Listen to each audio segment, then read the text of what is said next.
Del Polo, siga ya, senador. No, Robledo. ¿Cómo está? Angélica se puede hacer desde la izquierda. ¿Listos? Angélica. Angélica. Angélica.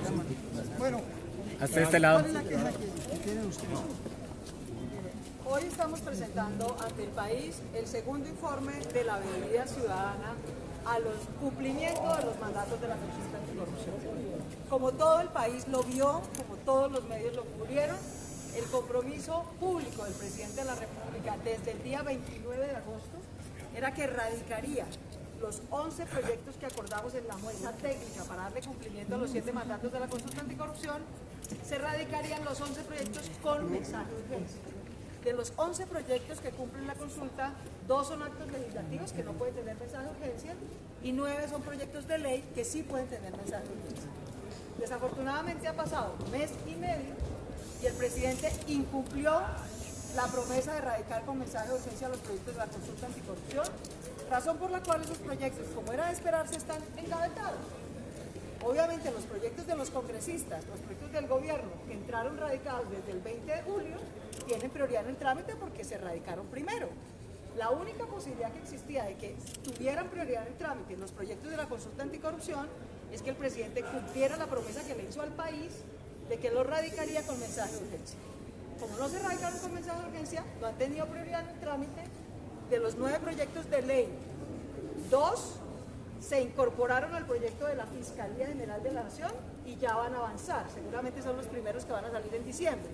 Son 2 proyectos que le quitan el beneficio penal a los corruptos hasta que no devuelvan la plata y le quitan los beneficios carcelarios. Esos 2 van a avanzar. Cumple el punto 2 de la consulta. Los otros 2 que han avanzado son el acto legislativo del límite de 3 periodos, que avanzó en primer debate, pero con un mico. Lo que le metió el Centro Democrático del Partido Liberal es un mico que dice que estarán 3 periodos, descansan 1, vuelven 3, descansan 1, vuelven 3. O sea que no hay límite de 3 periodos.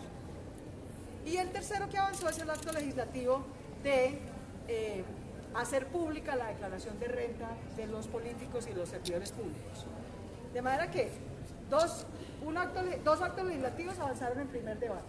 2 proyectos de ley avanzaron porque se incorporaron el proyecto del fiscal, que va a cuarto debate. Los otros 7 proyectos de ley que dan cumplimiento al punto 2 de inhabilidades para que los contratistas corruptos no puedan volver a contratar, para que haya pliegos técnicos y contratación transparente, para que se acabe la mermelada y haya presupuesto transparente, para que los congresistas rindan cuentas, para poner fin al conflicto de interés de los políticos. 7 proyectos que tienen que cumplir esos mandatos, ni siquiera se les ha dado primer debate y hasta el día de hoy el gobierno no ha radicado como se comprometió el mensaje de urgencia. El acto legislativo que le reduce el salario a los congresistas tiene ponentes, el coordinador de ponentes es el representante Uzcategui del Centro Democrático, que ni siquiera ha rendido ponencia, ni siquiera ha presentado ponencia para la reducción de salarios de los congresistas. Pero, doctora Claudia, ¿eso es culpa del gobierno o eso es jauría legislativa? Eso es culpa del gobierno, lo digo con toda claridad por una razón muy simple. El Congreso, con razón, así es como funciona el Congreso, le da trámite a lo que se radica primero. Los proyectos de los congresistas se radicaron el 20 de julio y los del Congreso arranca el trámite lo que va primero. Lo único que puede saltarse el orden en el tiempo es que el presidente, como lo anunció, radicara los proyectos de la consulta anticorrupción con mensaje de urgencia. Entonces, ¿por qué los proyectos de la consulta anticorrupción están hoy engavetados y a punto de hundirse en el Congreso? No es por culpa del Congreso, es porque el gobierno, el presidente Duque, incumplió su compromiso de radicarlos con mensaje de urgencia. De manera que, en vez de quedar de primeros, quedaron en la cola. Y hay 500 proyectos en trámite. ¿Conejos? ¿Esto es un conejo? Yo creo que sí, desafortunadamente, y le quiero hacer un llamado al señor presidente de la República, presidente Duque, la sociedad civil, nosotros de buena fe, todos los dirigentes políticos que estamos aquí de muy diferentes partidos, de su propio partido, de la U, de Cambio Radical, del Partido Liberal, de Colombia Humana, del Polo, del Verde, de buena fe, aceptamos su llamado a hacer un pacto nacional contra la corrupción. Aceptamos su llamado a acordar los textos de los proyectos anticorrupción. Trabajamos durante un mes en la mesa técnica, como a ustedes les consta, y acordamos los proyectos. que esos proyectos salieran adelante dependía de que usted, señor presidente, cumpliera su palabra, de erradicarlos con mensaje de urgencia. Pero usted le incumplió a la mesa técnica y engañó al país. Hizo tramitar primero lo que al gobierno le importa y dejó engavetada los proyectos de la consulta anticorrupción. Esto es una trampa a la democracia y al país y lamentamos mucho ese engaño. Y sin embargo, reiteramos el llamado, exhortamos al señor presidente a que cumpla su palabra, a que radique, es mandar una carta, señor presidente, de un párrafo. Hay 6 proyectos de ley relacionados con el cumplimiento de la consulta anticorrupción, esperando su mensaje de urgencia para empezar su trámite. Exhortamos todos, los 12 millones de colombianos que votamos por la consulta anticorrupción, exhortamos al señor presidente a que cumpla su palabra, radique el mensaje de urgencia para que el Congreso pueda iniciar el trámite y el debate de los proyectos de la consulta anticorrupción. Doctora López, ¿qué sigue si insiste el gobierno en conegiarlos y en no presentar ese mensaje de urgencia, movilización social? ¿Cuál va a ser el paso siguiente? No, pues por supuesto haremos una movilización social. Será muy triste que el presidente no solamente haya engañado al país, sino al Papa. El presidente ayer fue a visitar al Papa y le dijo al Papa Francisco que uno de los grandes avances de su gobierno era el Pacto Nacional Anticorrupción. Pobre el señor Papa. Primero lo engañaron diciéndole que aquí ya íbamos a sacar adelante la paz y está engavetada, y ahora lo engañan diciéndole que va avanzando los proyectos anticorrupción cuando están engavetados. Yo sí le pido al presidente, reflexione, señor presidente, lo exhortamos desde las vocerías de la consulta anticorrupción, desde los 12 millones de ciudadanos que votamos, desde todos los sectores políticos de todos los partidos que apoyamos la consulta, desde las 70 organizaciones de la sociedad civil que le hacemos veeduría a la consulta anticorrupción. Lo exhortamos, señor presidente, a que cumpla su palabra, a que, de ser posible, esta misma semana radique el mensaje de urgencia para los 6, repito, 6 proyectos de ley que están a la espera del mensaje de urgencia del gobierno para que el Congreso les pueda dar prioridad en el trámite. No es capricho del Congreso, en eso quiero ser clara. Si los proyectos no han avanzado, no es por trampa de los partidos ni por trampa de los congresistas, es por incumplimiento del gobierno. Mientras no haya mensaje de urgencia, el Congreso no se puede saltar el orden de erradicación de los proyectos y tiene que darle trámite primero a lo que se radicó primero. Bueno, miramos 6, por favor. Claro que sí. Los proyectos de ley que están pendientes de iniciar su trámite porque no han llegado al mensaje de urgencia son el que establece las inhabilidades a los contratistas corruptos para que no puedan volver a contratar nunca más con el Estado. El proyecto de ley que establece la obligación de usar pliegos tipo de manera transparente en toda la contratación pública. El proyecto de ley que acaba la mermelada, imagínense, ni más ni menos, y que establece la obligación de que el presupuesto de todas las entidades públicas se tramite en audiencias públicas con la ciudadanía, desglosado y con la obligación del gobierno de cubrir lo que vale el presupuesto. El proyecto de ley para que los congresistas y demás corporados rindan cuentas públicas a la ciudadanía. El proyecto de ley para que se tramiten debidamente de manera más celera los conflictos de interés de los congresistas y no se dilate el trámite de las iniciativas por el trámite de los conflictos de interés. Y sexto, el proyecto de ley que se llama de transparencia legislativa para hacer pública la declaración de bienes, patrimonio, conflictos de interés de los congresistas. Esos son 6 proyectos de ley que pueden tener mensaje de urgencia y deben tener mensaje de urgencia, es para lo que le estamos pidiendo al presidente y exhortando al presidente que cumpla su palabra. Además de eso, le pedimos al presidente que le solicite al Congreso darle debate y tramitar el acto legislativo para la reducción del salario de los congresistas.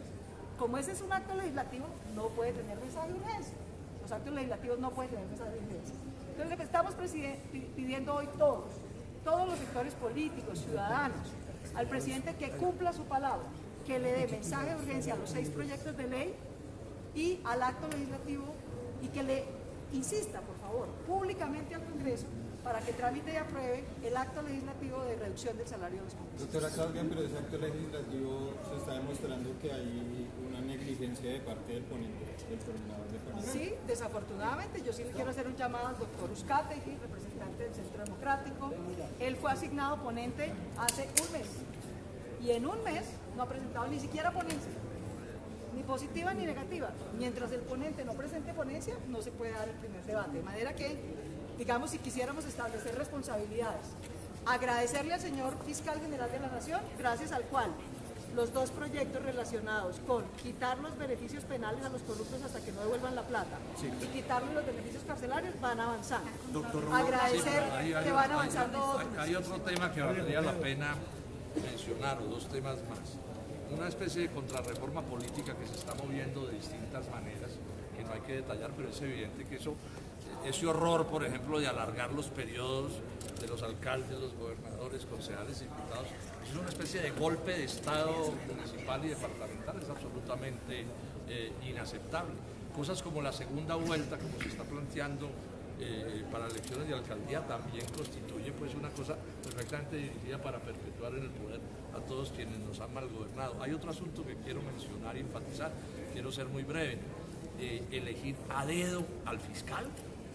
Si con ternas pasa lo que pasa y tenemos horrores como el fiscal que tenemos, imagínese un presidente de la República que pueda escoger como fiscal a quien lo va a proteger a él y a sus compadres políticos todo el tiempo. O sea, y aquí ante lo que estamos asistiendo es hacia hechos claramente autoritarios, todos montados dentro de la lógica de lo que yo he llamado el Frente Nacional duquista o de Duque. Eso es lo que se está moviendo, repito, de distintas maneras. Nosotros queremos expresar nuestro completo desacuerdo a este tipo de cosas, mientras que otros hechos, por ejemplo, que tienen que ver con la corrupción política, la profundísima corrupción política en Colombia, eso no es objeto de ningún interés. Doctor Robledo, el tema de la moción de censura, con la decisión de la Cámara de Representantes, ¿usted ya queda satisfecho o insistirá en que se tramite en el Senado?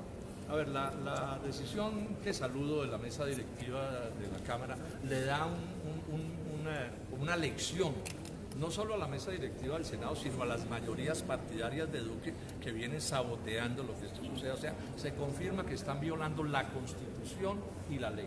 Nosotros vamos a insistir esta tarde en que se tramite la moción y que la aprueben, porque es que aquí ya el debate ni siquiera es si Carrasquilla sí o no, sino si hay democracia o autoritarismo. Si las mayorías tienen el deber de cumplir la ley o no lo tienen el deber, y que porque son mayoría pueden hacer lo que se les antoje.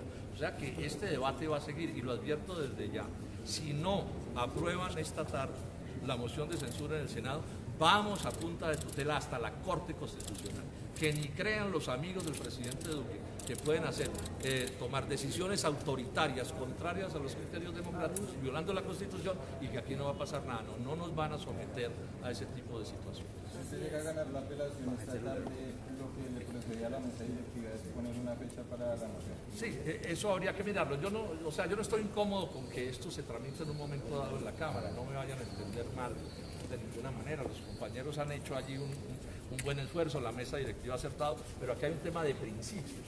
O sea, si una mayoría, por ser mayoría, puede hacer lo que se les antoja. Yo les acabo de mandar una carta a los senadores del Centro Democrático, de la U, del MIRA, y a los partidos, digamos, duquistas, conservador, y los de Colombia Libre y Justa, pidiéndoles el favor de que se sometan a la Constitución y a la ley. Les digo con claridad, no se trata de que si se tramita la moción de censura vayan a estar de acuerdo con nosotros y le voten la moción de censura en contra de Carrasquilla. Es más, pueden absolverlo, incluso pueden darle la cruz de Boyacá si quieren, pero que cumplan con la Constitución y la ley que juraron cumplir cuando llegaron a su ¿Es que de pronto la tiene más fácil el ministro Carrasquilla en la Cámara que en el Senado?